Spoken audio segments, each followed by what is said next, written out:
L'Union des écrivains Rhône-Alpes a initié une première série d'émissions littéraires autour de 12 auteurs et leurs ouvrages et propose maintenant une seconde saison avec 12 nouveaux titres et ça s'appelle toujours ISBL.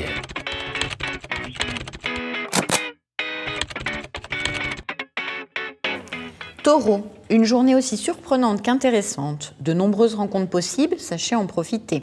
Il est des trains qui ne passent pas deux fois, ne restez pas sur le quai. La fortune va vous sourire, ouvrez grand vos yeux et vos oreilles et comme à votre habitude, n'hésitez pas, foncez.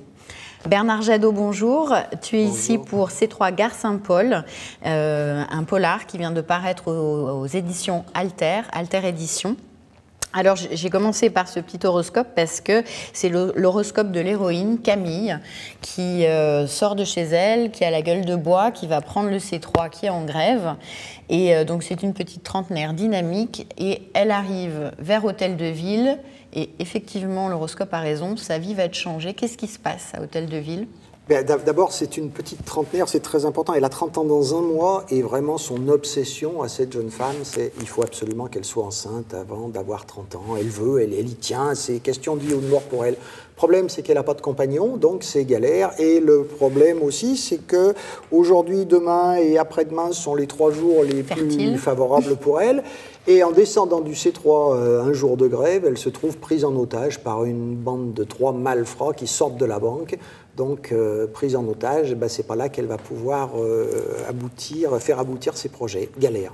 Galère, galère. Mais donc, du coup, elle est prise en otage. C'est un polar, en fait, qui est truculent, avec une verve qui ressemble un petit peu parfois donc, à...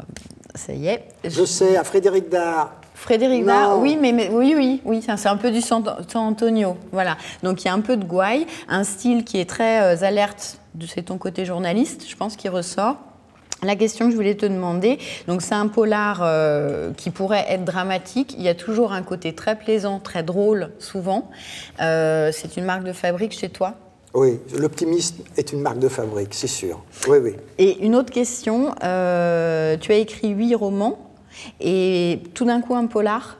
Oui, tout d'un coup un polar. J'ai eu envie d'écrire un polar. Jusqu'à maintenant, je m'étais plus dans des choses un peu psychologiques. J'avais approché un tout petit peu le polar avec une sorte de politique fiction. Ça s'appelait Ultimité. C'était une prise d'otage, mais ça se passait à Beyrouth. C'était politique. Et là, c'est vraiment du polar de chez Polar, avec les flics, les journalistes, les bandits, les méchants, les gentils, les vrais méchants, les faux méchants. Voilà. Et 100% lyonnais, avec 100%. Un clin d'œil au progrès ? 100% lyonnais parce que Lyon, c'est une trop belle ville pour pouvoir s'en passer. Puis Lyon, c'est une ville qui est faite pour le polar. On se perd dans Lyon, il y a 2 fleuves. D'ailleurs, ça n'a pas été la ville de l'ombre et la ville de la résistance pour rien. C'est fait pour. Eh bien, Bernard Jadot, merci. C3 Gare Saint-Paul, on vous le recommande.